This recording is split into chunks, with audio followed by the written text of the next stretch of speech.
Raf, welcome. I've never been interviewed in the back of a taxi. Well, why not? I highly recommend it. This is an electric cab, so it's nice and quiet. The world of cyber is what we're going to be talking about. I was reading your latest risk and resilience report. You're surveying very senior executives at big companies with lots of responsibility. And naturally, one of their highest priorities that they're most worried about is a cyber attack.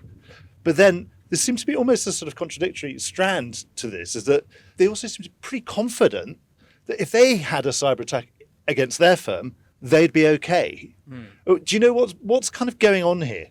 The report really highlights some of the kind of inconsistencies we see. I think there's no doubt that organizations have spent a lot on resilience over the past 5 years, right? The kind of ransomware epidemic of 2019 and 2020 stimulated a lot of spending and a lot of increase in resilience. Regulators, clients are pushing organizations to invest more. And so organizations have become more resilient. They have become more mature. If they'd had a cyber attack, they probably wouldn't say they would find it easy to recover from one. I think that's the difference. It's very difficult to hypothesize how you're going to recover unless something actually occurs. And the reality is these impacts are still extremely disruptive to organizations. Management time, costs, loss of trust from customers and employees. So I think the impacts are still not truly understood, and it's very difficult to simulate that unless you actually do experience an attack. But until something actually is tested in the real world, it's difficult to see how exposed they are. Yeah. What's happening out in the real world? What are the latest trends? Hackers and malicious actors are out there and they're adapting. They've got new technology at their fingertips. How's it all manifesting itself into the real world of real breaches, real claims? I think there are two things that we see. One is the velocity of change has really, it's so different to where it was 2 or 3 years ago. So we are seeing developments in days and weeks, whereas in the past we would have maybe waited months or quarters or even years for those to become impactful. So that's, for example, the time between finding out that there's a vulnerability and for that vulnerability to be exploited by someone. Absolutely. I mean, you would have organizations talking about patching cadence, i.e. they might establish a 90-day window or a 30-day window to give themselves to cure software vulnerabilities. We're now seeing exploitation, with no delay whatsoever. In fact, sometimes we're seeing minus. So in the sense that essentially there is exploit going on before an organization, a manufacturer reveals a vulnerability. What are you putting this down to? Is it AI? We were talking about AI and everything else, every other sphere of the world. We cannot but mention AI. I think it is more than just a buzzword, right? It really is a game-changing process or technology that is being used by both attackers and defenders. And it is enabling that change to occur much faster than humans would ever be able to do it. So it is absolutely a factor in cyber risk. What about systemic cyber risks? They've gone a little bit quiet because we've got so excited about agentic AI recently. Well, I think actually those two are inextricably linked. So systemic risks really are, I think of systemic risks as, risks to the plumbing of the internet, of the cyber world. And a lot of these risks are probably hidden. So, a lot of the internet and a lot of what many organizations rely on is based on 20, 30, 40-year-old code that is just assumed to be there, the bedrock, the plumbing that we all rely on. I think the key problem, though, for systemic risk and organizations dealing with this is I think they vastly underestimate how long such an impact could occur. So if you have a really impactful incident that is against some of the most basic building blocks of the internet, that could be something that we have to live with for 2, 3, 4 months.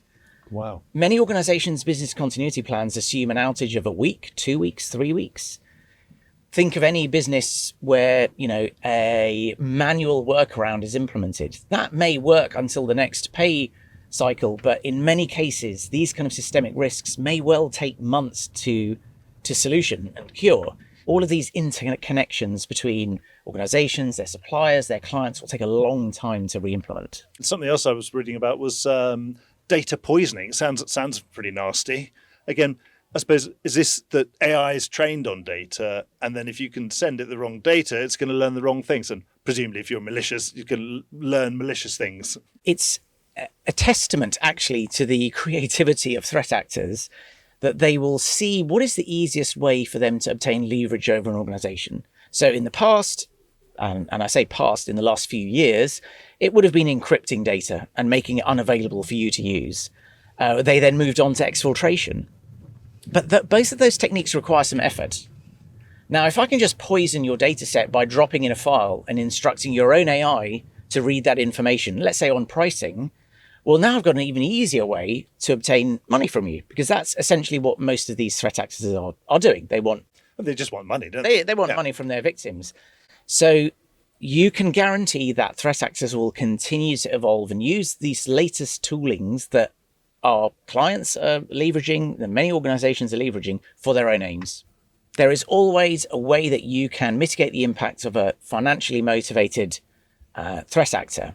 Now, again, with nation states or with politically motivated threat actors, it's a completely different ballgame, right? There is no impact that they want to achieve other than the destruction of a network or of certain data.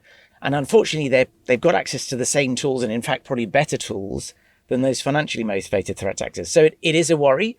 So I think it's a risk that senior stakeholders are really going to have to take on board over the coming quarters and years. So what about vendor attacks and supply chain issues? We are seeing some extremely worrying attacks against supply chain, and particularly with respect to kind of technology and the underpinnings of a lot of the internet that organizations rely on. I think some of the key themes are, I think many organizations don't understand the extent to which they're reliant on their supply chain, and also the extent to which a lot of their supply chain is in turn reliant on a small number of key technologies. So we are working closely with clients to ensure they understand the exposure they have. And I think that's one of the beginnings for any organization, for any stakeholder, is understand where you have that exposure and what you can do to limit it. There are certain hosting technologies and hosting companies, the hyperscalers, that everyone is using. And so it's difficult to see how there's an easy way out. But absolutely, it's a risk that many organizations are grappling with at the moment. And we ourselves are seeing impacts.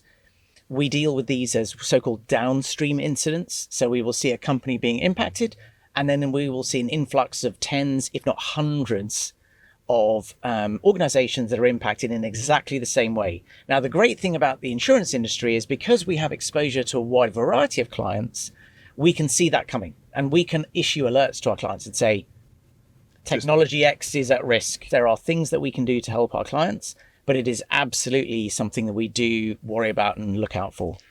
Raf, thanks so much.